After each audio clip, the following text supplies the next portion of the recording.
దేవుడు మాత్రమే లోకానికి వచ్చి ఉన్నాడు. ఆ రీతిగా దేవుడు బ్రతికించున్నాడు. హల్లెలూయా. ఏదైనా జంతువులాగనో, గోమాతలాగనో, ఎద్దులాగనో, పొట్టేలాగనో ఈ లోకానికి దేవుడు వస్తే మనిషి నమ్ముతాడండి? నమ్మరు. అదేంటి దేవుడు ఈ పొట్టేలు మనల్ని ఎలా రక్షించుద్ది, ఎలా కాపాడుతుందని చెప్పేసి అనుకుంటాం. కానీ దేవుడు మనం భయపడకుండా కోసమే సర్వశరీరునిగా ఈ భూమి మీదకి దేవుడు వచ్చి ఉన్నాడు. హల్లెలూయా. ఎడ్లు ఎక్కయో, కోడెలు ఎక్కయో, రక్త మాంసాలు దేని వల్ల కూడా మనిషికి పాప విమోక్షణ జరగదు. కానీ యేసుక్రీస్తు వారి యొక్క అమూల్యమైన రక్తం వల్లనే. ఇలాగ చూసినట్లయితే అపోస్తుల కార్యములు 7వ అధ్యాయం 59లో కూడా స్టెఫెను గారు ఒక మాట అంటారు. ఆ మాట ఏంటంటే,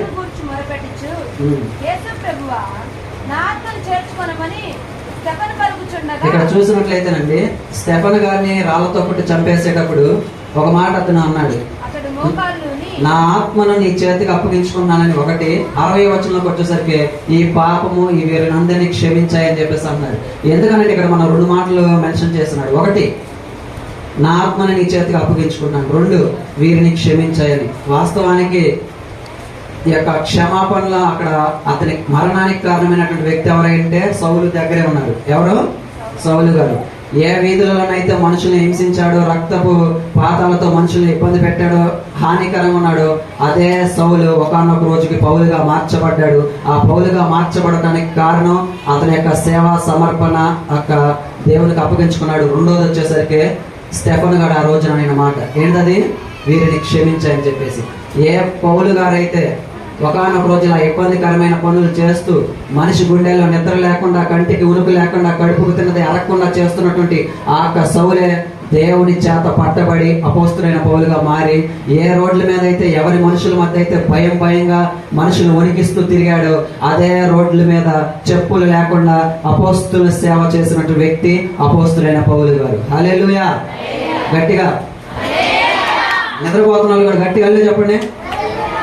అదే వాళ్ళ పని వాళ్ళు చేస్తూ ఉంటారు.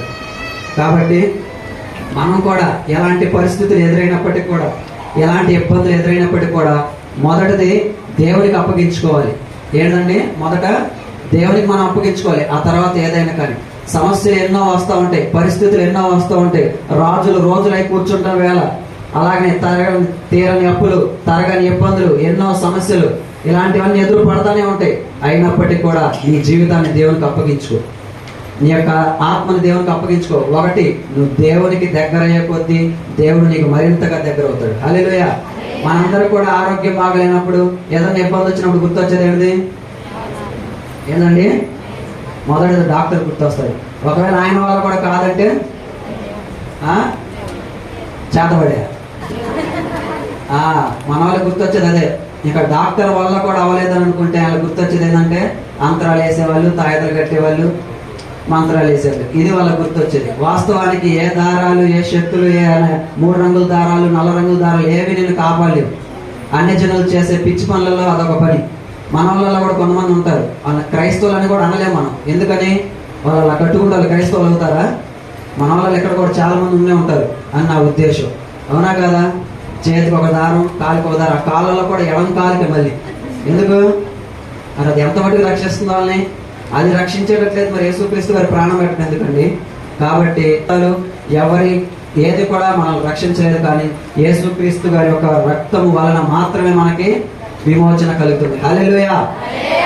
యోహాను సువార్త 19:20లో కూడా 19:30లో కూడా ఒక మాట ఉంటుంది, నేను అప్పగించుకున్నానని చెప్పేసి. ఇక్కడ చూసినట్లయితే పరిశుద్ధ గ్రంథంలో ఇద్దరు వ్యక్తులు మరలా మరణించి తిరిగి లేచారు. 1, చనిపోయిన లాజరు. 2, యేసుక్రీస్తు. లాజరు గారు చనిపోయారు, యేసుక్రీస్తు గారు లేపారు. మరలా కాలానుకూలంగా అతను మరలా మరణించాడు. కానీ యేసుక్రీస్తు గారు మరణించలేదు. ఎందుకని? ఆయన సృష్టి ఆరంభం నుంచి సృష్టి అంతం వరకు ఆయన ఉన్నాడు. తండ్రి, కుమార కూడా త్రిత్వమై ఉండి ఒకరిగా ఉన్నారు. ఒక రోజులో ఉదయము, మధ్యాహ్నము, రాత్రి ఎలాగైతే ఉంటుందో అలాగే వీరందరూ కూడా త్రిత్వమై ఉన్నారు. కాబట్టి ఆయన మన మధ్యలోకి, భూమిలో మీదకి మనుషులుగా దిగి వచ్చినాడు. హల్లెలూయా. కీర్తన గ్రంథం 31:5లో కూడా మాట రాయబడింది. చదవండి ఒకసారి. ఇక్కడ దావీదు గారు ఒక మాట అంటారు. ఏంటంటే, నా ఆత్మని అప్పగించుకున్నానని చెప్పేసి చివరి మాట చూసరికి నన్ను విడిపించు వాడవు నీవే. అతనికి అర్థమైపోయింది. ఎందుకంటే సొంత పిల్లనిచ్చిన మామే అతన్ని వెంబడిస్తున్నాడు. హల్లెలూయా. కడుపున పుట్టినటువంటి అబ్షాలోము కుమారుడే కాళ్ళకి చెప్పులు లేకుండా పరిగెత్తిస్తున్నాడు. అయినప్పటికీ కూడా ఆయనకు అర్థమైపోయింది, నా ఆత్మను నీ చేతికి అప్పగించుకున్నాను, నీవే నన్ను కాపాడగలిగిన వాడిని. దేవుడు అతన్ని ఆయన జీవితాన్ని అప్పగించుకున్నాడు. దావీదు గారు, దేవుడు అతన్ని ఆశీర్వదించి దావీదు మీద సౌలు పలుమార్లు ఈటలు విసిరాడు, యుద్ధాలు చేశాడు. కానీ దావీదును దేవుడు ఏ రోజు కూడా సౌలు చేతికి అప్పగించలేదండి. హల్లెలూయా. కారణం, దేవుడిని ఆశ్రయించాడు. అతను కూడా మళ్ళా చిలకతో జ్యోతిష్యం వలన తాయతలు వేసే వాళ్ళని ఆశ్రయించడం ఏమయ్యేది, ఎప్పుడూ అయిపోయేది పరదేశం ప్రియులరని. హల్లెలూయా. కాబట్టి మనము దేవునికి మన జీవితాన్ని అప్పగించుకునేవాడికి ఉండాలి. మనందరం కూడా గుర్తించేది ఒకటే మాట, గుడ్ ఫ్రైడే అంటే ఏంటిది? మగవాళ్ళకైతే నేను చివరిగా చెప్తాను, ఆడవాళ్ళకైతే గుర్తొచ్చేది 40 రోజులు 41 రోజు ప్రార్థనలు, ప్రతిరోజు ప్రార్థనకి వెళ్ళాలి ఇలాగని. మన మగవాళ్ళకి ఏం గుర్తొస్తుంది? మాల, సోదర మాల వేయటం. అసలు ఇది బైబిల్లో లేనిది కూడా మన వాళ్ళు తీసుకుని వస్తారు. కాళ్ళకి చెప్పులు లేకుండా మెల్లో 4 రకాల దారాలు, అసలు ఆ డ్రెస్ కోడ్ కూడా లేదండి బైబిల్లో. ప్రసంగిలో ఒక మాట ఉండొద్ది, ఎల్లప్పుడూ తెల్లని వస్త్రం ధరించు, తలకు నూనె తక్కువగా నీ మాత్రం ఉండొద్ది. కానీ వీళ్ళు వేసే రకం పుంజుకు రంగు మెల్ల టవలు, తెల్ల బట్టలు, అది ఒక 41 రోజులు మాత్రమే. అది తర్వాత 42 మనం చెప్పలేము. ఆ ఏలూరు పరిసర ప్రాంతాలను అయితే కాఫీ కలర్ బట్టలు వేస్తారు, అదొక మాల అంటుంది. కాబట్టి ఏది కూడా మనిషిని మహా అయితే వాళ్ళు 40 రోజులు ఉండగలిగారండి. ఆ తర్వాత మరి ఉన్నంత మాత్రం నాకు మాలేసిన వాళ్ళందరికీ రిటర్న్స్ తెలుసా? ఒక్కళ్ళన్నా అడగండి, బైబిల్లో ఆదికాండంలో మొదటి మాట ఏముంటుంది అడగండి ఒకసారి. మాలేసిన ఎవరికి తెలియదు. వాళ్ళు వేసేది ఏంటంటే ఆ త్రాగటం మానేయటం, ఆ త్రాగటాలు సిగరెట్లు అన్ని మానేయటం కోసం దాన్ని ఒక అర్థం పెట్టుకుంటారు వాళ్ళు. కానీ ఉండలేరు. ఆ 41 రోజుల తర్వాత అయిపోయిన తర్వాత భక్తి ఏమైపోద్ది? లేని కింద లెక్కే. దేవుడు అలాగనలేదు.